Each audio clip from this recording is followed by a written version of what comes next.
Magandang umaga po muli. Ito po, tayo po ipasaka muli at utos po ng bukid. Order po uli ng kamote. Yan po yung ating buhay. Pag may umorder, huhukay po. Bago po tayo sumaka ay nagpakain muna po ng baboy para sigurado pong hindi magugutom kung anong oras man ho yung makauwi. Kaya nagsiguro muna ho. Ito po, pakikita ko sa inyo yung aking mga alaga bago tayo sumaka at gumunot ng kamote. Tingnan po ninyo. Ito po yung alaga ko eh. Dalawa po. Hinahinin. Pakain ni Saha. Yung puno na saging. Dalawa. Saging na ho ang pakain kasi na kukulangin po kasi. Dumaan po yung bagyo ay nagpagawa pa ako. Nagawa pa po itong aking bubong, banlat. Nabaliktad po kasi ito. Hindi ko kinakapos. Ayan po yung aking mga inahin. Mga buntis po sila. Kaya sa puno ng saging. Pang dagdag din pong pakain. Sabi niya, kung ano po yung nakikitang magandang pakain at hindi naman nakaka-effect sa baboy, pwede naman ho. Basta yung sigunlaan po sa kakayanan ninyo, kayang mag-alaga, kaya pong pakainin, yung kulang.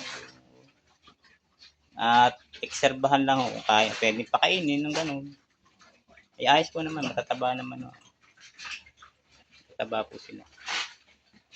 Kasi sayang po kasi yung mga nabaliktad na puno na saging. Kaya ginagawan ho namin ng paraan para yung makatulong sa mga ibot po tumbabot po pati na po. Sanay po sila yung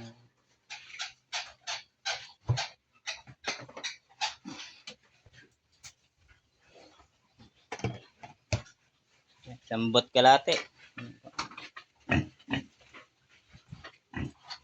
Sambot kalate.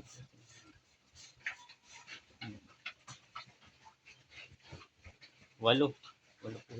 Po yung natira nito na daan. Buti nga po, hindi nangamatay ng bumagyo. Kasi nadaganan po ng kuno itong aking banlat. Kaya salamat din ako. Hindi naman, wala naman ho na disgrasyang baboy sa akin. Ayan, dito po nga ako nakaka-recover dahil hindi pa ho nakakasimpan yung mga yero. Yun nga po, ang una ay ngiti agad yan po kung ano yung kayang hanap buhay. Ayan po, yung palibot po. Hindi pa ho makasimpan, hindi pa ho maayos sa mga natumbang puno. Nakabatag ampa. Hindi pa ho maalis, malaki po yung puno. Kailangan matibay-tibay yung pagpuputol.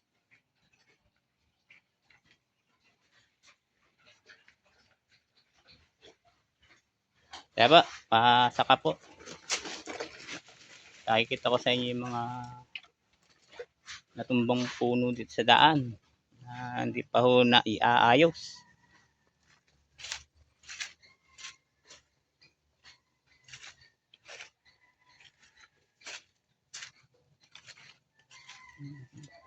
Nadaan sa amin ng bagyo.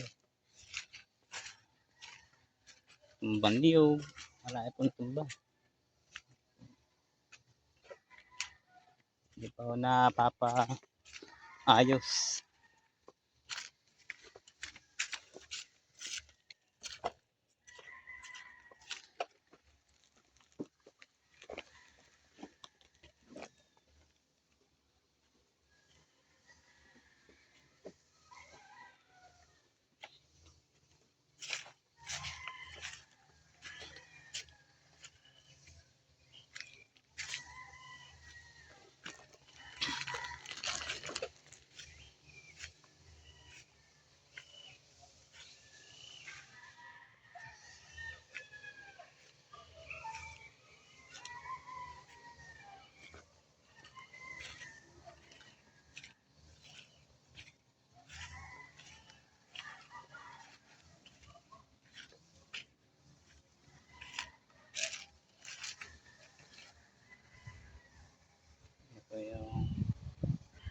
tao po na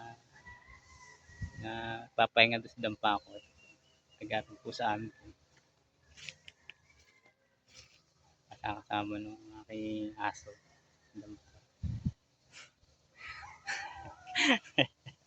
Kaya po ay natutulog doon po sa dampa. Nag-aapoy siya. Ayan. Nagluluto daw si Nakaputi. Ayan. Yan po yan. Sa mga kasama po natin doon sa taga kabila. Malakas siyang pumuto ng kahoy. Meron mo, ito. Sabay-sabay. Ito po yung aming nangyari. Hanggang ngayon po ay bago pa makarecover kami. Sa dami po nung natumba na mga puno. Padadaan lang, dumaan na naman. Ito po, mas malala ngayon. Marami po natumba. Bago pa kami makabawi.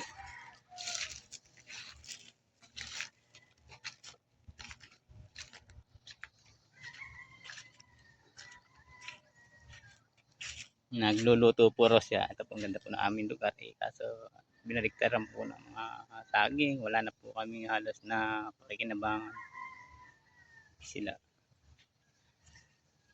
Parang luto na. Nagpapaliyab pa lang. Ayan. Ayan ang mga gwapo naming mga kalapit bahay.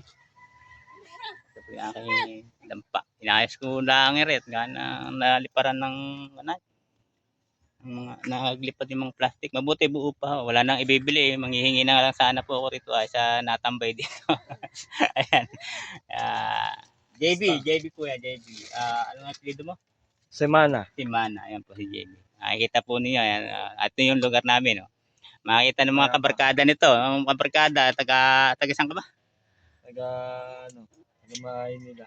Maynila yan. Yung lugar po yung taga Maynila na makakakilala kay JB. Ito po yung aming lugar. Yung kanyang tinatambay. Tingnan niyo po itsura. Ayan po. Napaganda. Ayan. Talagang dito po lamang sa lugar na ito na kanyang tinatambay. Talagang masasyahan kayo. Mapayapa. Wala pong talagang napakaganda po. Gusto ng araw dito niya tumira, nga lang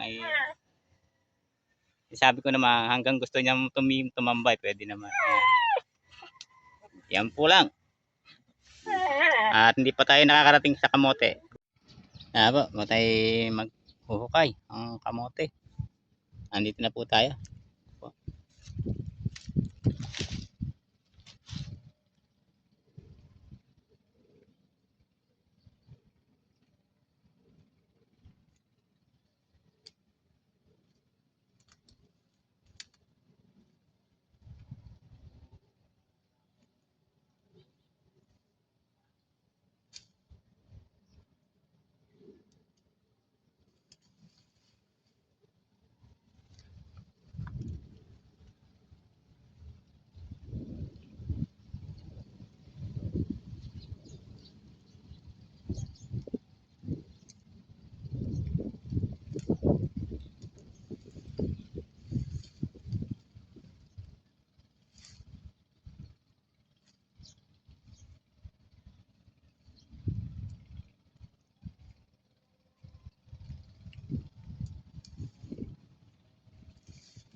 Kita dito?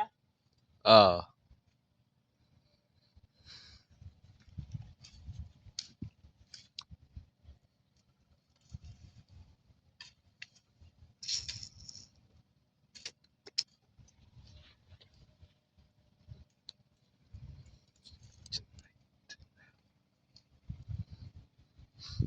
Buti, hindi naiiwa itong cellphone na to.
Yan po. Nahukay.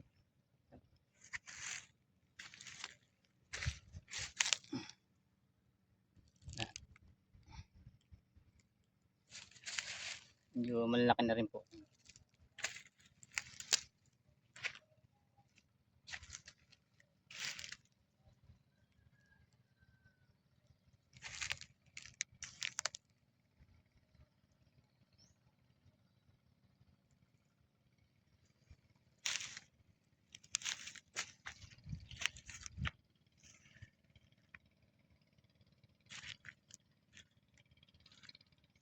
Dadalhin po natin sa medyo malamig. Ayan po. Pararating lang natin. At dadalhin na po natin sa umorder. Taga rito po lang din naman yun na-order sa akin. Kaya mga nakapanood na ipagpakita ko ngayon ay sana madaanan nyo rin at mapasaya ko rin kayo. Salamat po sa magang ito at magandang araw. Salamat po.